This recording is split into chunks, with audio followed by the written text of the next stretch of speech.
Question and Answer by L.G. Alexander. Lesson 37. A message from nowhere.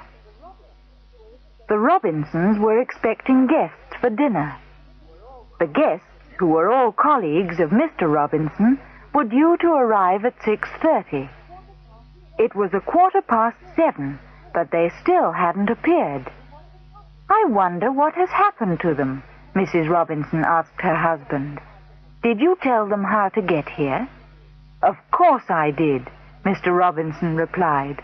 "I sent them detailed instructions and enclosed a sketch map." "Perhaps they had an accident," Mrs. Robinson suggested. "Were they coming by car?"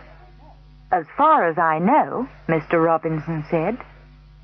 Suddenly, the telephone rang, and Mrs. Robinson ran to answer it. "Bill," she called, "you're wanted on the phone."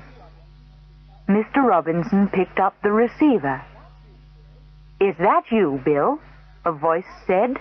"I'm sorry we're late. We've lost our way. We took a wrong turning about 10 miles back. I'm ringing from a public call box in a small village." "What's the name of the village?" Mr. Robinson asked. "That's the trouble," the voice said. "We don't know. This village doesn't seem to be marked on the map." Answer these questions. 1.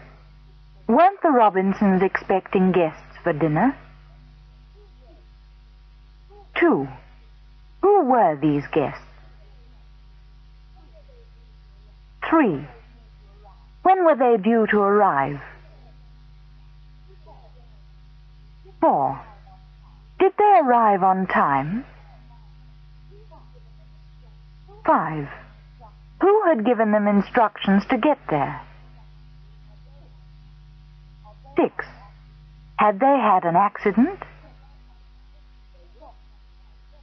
7. They weren't coming by train, were they? 8. Did the telephone ring? 9. Who answered it? 10. Who was the call for? 11. Have they lost their way? 12. They took a wrong turning, didn't they? 13. Where were they ringing from? 14. Wasn't it a public call box? 15. Was the village marked on the map?